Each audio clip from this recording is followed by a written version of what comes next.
Hey, bonjour. Bonjour à tous. Au nom précieux de notre Sauveur Jésus-Christ, le merveilleux, le tout-puissant, Amen. l'extraordinaire, l'alpha et l'oméga. Alléluia. Le dernier. Le premier et celui qui règne dans nos vies. Amen. Il est merveilleux, nous voulons le bénir et nous voulons le remercier. Alléluia. Amen. Amen. Gloire au Seigneur. Amen. Comment ça va? Ça va. Coucou. Ça Bien. va comment tu dis en espagnol? Comment est-ce Comment est-ce Usted, non? J'ai pas fait d'espagnol, moi j'ai fait anglais et allemand, moi. Dieu vous C'est toi bénisse. qui as fait l'espagnol. Moi, je fais l'espagnol, mais bon, des fois on oublie un petit peu. Amen. Dieu vous bénisse. Alors aujourd'hui, nous allons parler de la qualité spirituelle de nos vies. Alors, quoi, tu vois, dans la vie, on va avoir une qualité de vie. On va avoir Bien sûr. une voiture de qualité, une maison de qualité, vivre dans un endroit de qualité, Un couple de qualité. un couple de qualité, Des enfants de- les enfants. On veut tout avoir de qualité. Tu vois, on veut tout avoir de qualité. C'est pour ça que les gens, ils aiment aller dans les beaux quartiers, dans les endroits assez agréables, un restaurant de qualité. Ils veulent tout de qualité. Mais des fois, on oublie que notre vie spirituelle doit être une vie de qualité. Oui. Amen. Parce que notre vie spirituelle est plus importante, parce que c'est l'éternité que nous rentrons dans l'éternité. Ça doit être une vie de qualité. C'est vrai que notre temps sur Terre détermine notre temps dans l'éternité. Dans l'éternité, Ouais, exactement. c'est ça qui est important. Hein. Pour 60 ans ou 70 ans, 80 ans que tu vas vivre sur Terre, il faut vraiment que ce soit de qualité, parce que ça détermine notre éternité. Exactement.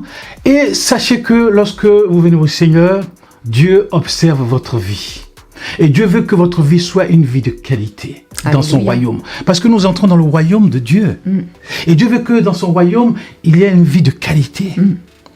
Dieu observe notre vie. Dieu veut nous voir progresser dans notre vie. Dieu veut nous voir progresser. Dieu veut nous voir aller de l'avant. Et pour que cette vie soit une vie de qualité, eh bien, il faut qu'il y ait vraiment une entente entre Dieu et nous. Il faut qu'entre Dieu et nous, on s'entende. Oui, bien sûr. Parce que dans un couple, c'est pareil. Pour que la vie de couple soit de qualité, il faut qu'il y ait une entente entre, Bien sûr. dans le couple. S'il n'y a que des désaccords, si on ne marche pas sur Ça la ne même marche pas. ligne, Si on ne marche pas dans la même ligne, si on ne s'entend pas, ça ne peut dans pas la être même une vie. direction, c'est pas possible. C'est pas possible. Donc, il est important d'avoir une vie de qualité. Et pour avoir une vie de qualité, cette vie de qualité va se situer dans notre relation avec Dieu. Notre relation avec Dieu. Tout à fait. Notre relation avec le Saint-Esprit. Notre relation avec le Christ, le merveilleux. Notre relation avec Dieu. Et premièrement, cette relation est basée sur quoi? Sur sa parole. La parole, le Logos. Le Logos, c'est qui? C'est Christ. Amen. Le Logos, la parole, c'est Christ. Au commencement était la parole. Et cette parole, c'est qui? C'est Christ. Et nous voulons marcher selon la parole de Dieu. Et que notre vie puisse refléter la parole de Dieu. Amen. Que notre vie ne discrédite pas la parole de Dieu. Amen. C'est important. Si nous voulons avoir une vie de qualité, si tu veux avoir une vie de qualité, tu manges des choses de qualité. Si tu manges des choses qui ne sont pas bien, ben, tu ne peux pas avoir une vie de qualité. Tu vas être malade après. Et que notre vie ne discrédite pas Oui. le nom de chrétien. Parce Oui. que le nom de chrétien, en fait, dans les évangiles, ils étaient appelés les disciples de Jésus. Et c'est à Antioche que les habitants d'Antioche, quand ils ont vu Paul et Barnabas, ils ont vu leur témoignage, ils ont vu, mais Leur ils se vie. disent, mais nous on a connu Christ, Christ faisait ça, Jésus-Christ faisait comme ci, faisait comme ça, il bénissait, il guérissait les malades, il faisait du bien partout où il allait, mais ces deux-là, Paul et Barnabas, ces deux, ben, ils font la même chose. Donc ils se sont dit, comment on va les appeler? Ils les ont appelés chrétiens, parce qu'ils avaient la même vie que Christ. Amen. Et le chrétien doit avoir la même vie que Christ. Doit être discipliné. On dit que nous sommes des disciples de Christ. Le chrétien doit être discipliné. Sa vie doit être disciplinée selon la parole de Dieu. Marcher selon la parole de Dieu. Lire la parole de Dieu. On ne peut pas vivre une vie chrétienne sans lire la parole de Dieu. Oui. Sans appliquer la parole de Dieu à notre vie. Et comme je dis chaque fois, afin de tirer la substance nécessaire. Et en fait une application.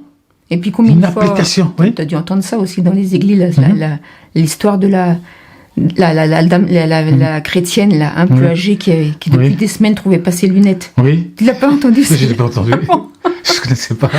Donc elle trouvait pas ses lunettes, elle cherchait ses lunettes partout. Depuis des semaines. Et un jour, elle ouvre sa Bible. Oh, les lunettes étaient dans sa La Bible.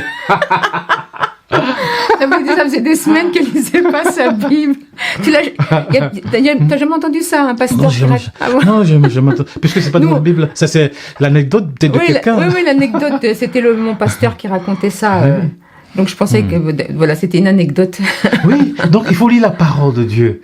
Si tu lis pas la parole de Dieu, ce serait difficile d'avoir une vie de qualité. Tu vois? Et deuxièmement, avoir la foi. La foi, c'est la ferme assurance des choses qu'on espère et la démonstration de ce qu'on ne voit pas. Et le juste vit par la foi, nous dit Romains 1. Le juste vit par la foi. Amen. 1,16. 1,16. Et le juste de Dieu ne vit pas par la vue. Nous vivons par la foi. Si nous voulons avoir une vie de qualité, parce que Dieu aime la foi, il est le consommateur de notre foi. Et le chef et le consommateur. Il est le chef et le consommateur de notre foi. C'est lui qui l'amène à la perfection. Alléluia. C'est lui qui l'amène à la perfection. Alléluia. Le chrétien doit lire la parole de Dieu, l'appliquer à sa vie. Vous savez, la vie chrétienne, c'est pas je fais ça, je fais n'importe quoi. Non, c'est structuré. Oui. C'est pas le désordre. C'est pas le désordre. On vit en France, ou vous vivez dans votre pays, aux États-Unis, je sais pas. Le pays est structuré. On peut pas faire n'importe quoi. Tu peux prendre ta voiture et rouler n'importe comment sur la route. Tu peux pas aller à tel endroit et faire n'importe quoi. Et dans le royaume de Dieu, tout est structuré. Tout est structuré. Faites pas n'importe quoi dans le royaume de Dieu. Amen. La parole, la foi en Dieu. La foi de savoir que Dieu est capable de faire des choses extraordinaires. Nous ne voulons pas imiter le monde, mais nous voulons mettre notre foi en Dieu. Oui. Ça, c'est dangereux. Pas imiter le monde. C'est dangereux d'imiter le monde. C'est dangereux. On voit de plus en plus ça. Oui. C'est dangereux. C'est dangereux. Et certains chrétiens, bon, ils veulent avoir une vie facile. Mais une vie spirituelle n'est pas une vie facile. Ben non. C'est dangereux de dire j'ai une vie spirituelle mais facile. Étroiter la porte, resserrer le chemin. Exactement. Qui mène à la vie. Ah oui. Étroiter la porte, resserrer le chemin. Alléluia. La parole, la foi, et avoir une vie d'obéissance. Si tu veux t'entendre avec Dieu, si tu veux que Dieu s'entende avec toi, il va falloir marcher dans l'obéissance.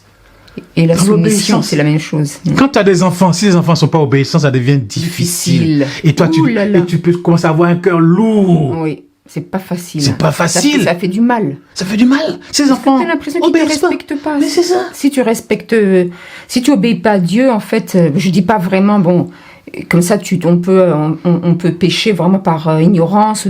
Mais la désobéissance, c'est vraiment que tu mets en fait ta volonté, tu décides même, tu sais que c'est pas bien de faire ça, le Saint-Esprit t'a prévenu, le Saint-Esprit te l'a dit, mais tu le fais quand même. Et tu le répètes et tu le répètes. C'est ça une désobéissance, c'est pas... Un cœur désobéissant, c'est pas parce que bon, tu as, voilà, une fois, par inadvertance, tu as menti ou des choses comme ça, mais c'est vraiment la répétition et tu fais marcher ta volonté pour désobéir à Dieu. Oui, c'est ça. Le chrétien doit être obéissant et non pas désobéissant. Il doit être soumis à Dieu. Et ainsi, Dieu te permet de pouvoir avoir une vie de victoire en victoire, de gloire en gloire. Et le Seigneur va t'aider. Quand on voit nos enfants qui sont obéissants, on est content. Oui. C'est la même chose avec Dieu. Quand Dieu voit que nous sommes obéissants, c'est plus facile. C'est plus facile d'agir dans notre vie. Oui. C'est plus facile d'ouvrir la bénédiction, les portes de la bénédiction. Oui.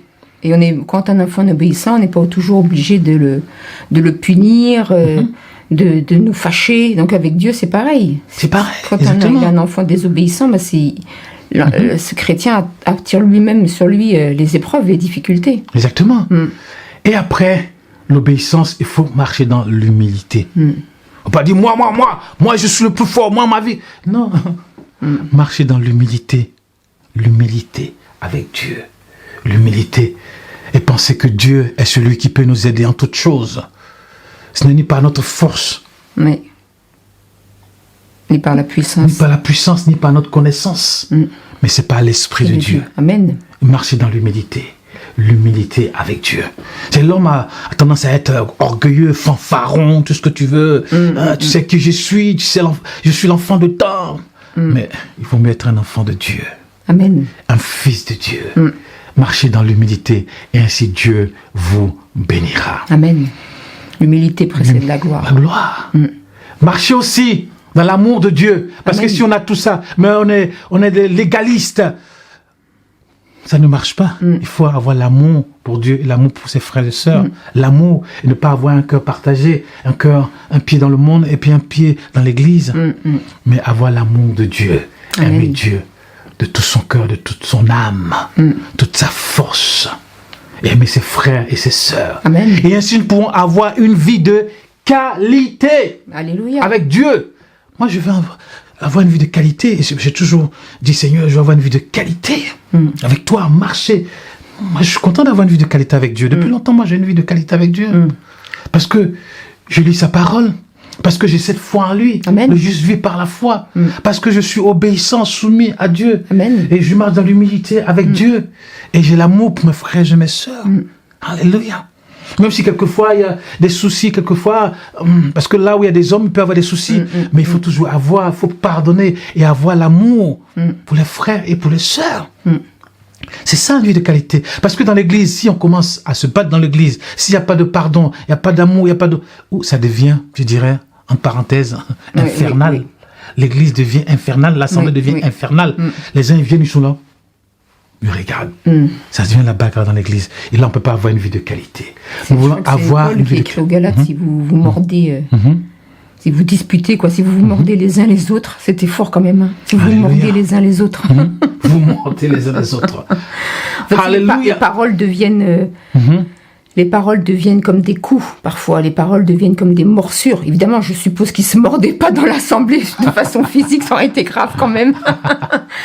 Mais Paul dit ça parce que, bon, il se donnait vraiment, peut-être se calomniait ou il se critiquait, il disait des choses mauvaises les uns sur les autres. Regarde l'épître de Paul aux Corinthiens, quand on voit l'église aux Corinthiens, c'était pas une vie de qualité. Hein. Non. C'est une vie vraiment d'enfant gâté, je dirais même dans l'église, ils faisaient n'importe quoi, mais vraiment c'est incroyable. Des gens qui ont été sauvés par grâce, par le moyen de la foi et qui vivaient une vie pareille. Mais j'ai l'impression qu'ils n'avaient même pas encore connu le Christ. C'est incroyable comment ils vivaient. Mais nous voulons avoir une vie de qualité comme les Éphésiens.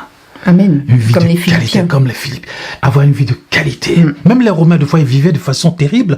Quand Paul a écrit aux Romains, qui étaient à Rome, nous voulons avoir une vie de surtout qualité. à Rome, à l'époque. Ouh, c'était terrible. C'était terrible. C'était Ah, tu me diras, le monde actuel... Ça n'a pas changé. Ça s'est encore amplifié, je dirais. Ça s'est amplifié. Et nous voulons avoir une vie de qualité avec Dieu. Moi, personnellement, je veux avoir une vie de qualité avec le Seigneur. Moi, quand je suis arrivé en France, quand je suis arrivé à l'aéroport, j'ai vu des frères qui étaient habillés bizarrement. J'ai dit, Seigneur, moi, je ne veux pas être comme... Enfin, pas tes frères, enfin, certains Africains. Mais certains Africains vivent en Europe ou en Occident parce qu'ils veulent vivre... Ils ne veulent pas avoir une vie de qualité. Ils veulent avoir le peu. Vivre comme ça, travailler, faire le petit boulot, après aller à Barbès, enfin, ou à Château-Rouge, acheter leur gombo, manger, et puis c'est tout, quoi. C'est tout ce qui les intéresse. Mais moi, j'ai dit, Seigneur, je veux avoir une vie de qualité. Amen. Une vie de qualité. Dans la vie normale, je veux avoir une vie de qualité. Et spirituellement, quand je viens au Seigneur, je veux avoir une vie de qualité. Parce que des fois, puisqu'on a vécu dans des environnements, dans un environnement complètement, médiocre, quand on vient au Seigneur, les gens veulent vivre aussi une vie médiocre. Aïe! Non! Le Seigneur ne nous appelle pas à vivre une vie médiocre, mais à vivre une vie de qualité. Amen.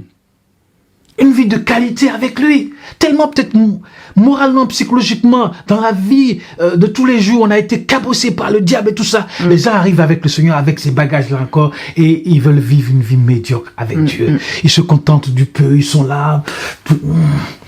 Mais nous voulons avoir une vie de qualité avec Dieu. Dieu nous observe.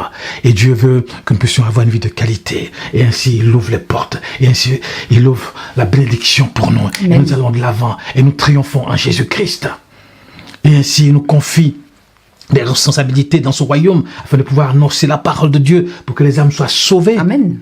C'est ça. Alléluia. Alléluia. Et moi, je bénis Dieu. Je bénis le Seigneur. Il est extraordinaire. Et il est glorieux. Nous voulons le bénir et le remercier. Je ne sais pas si tu as quelque chose encore à dire. Amen. Amen.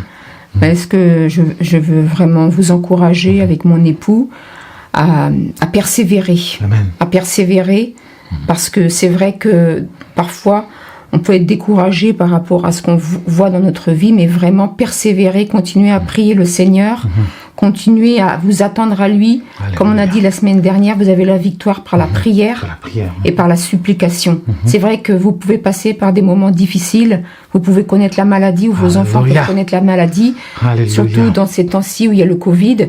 Donc vraiment, nous vous encourageons puissamment pour que vous puissiez Gloire à toujours ton vous nom. tourner vers le Seigneur et toujours rechercher sa face.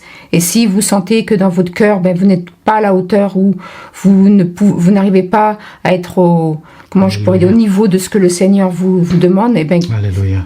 faut pas vous culpabiliser, il faut continuer à prier, et le Seigneur va vous transformer de gloire en gloire et de victoire en victoire dans le nom de Jésus. Amen. Amen. Amen. Nous voulons prier pour vous afin que Dieu vous bénisse. Amen. Afin que tu puissiez avoir une vie de qualité avec le Seigneur. Marchez selon la parole de Dieu. Amen. Marchez par la foi. Marchez dans l'obéissance et la soumission. Marchez dans l'humilité.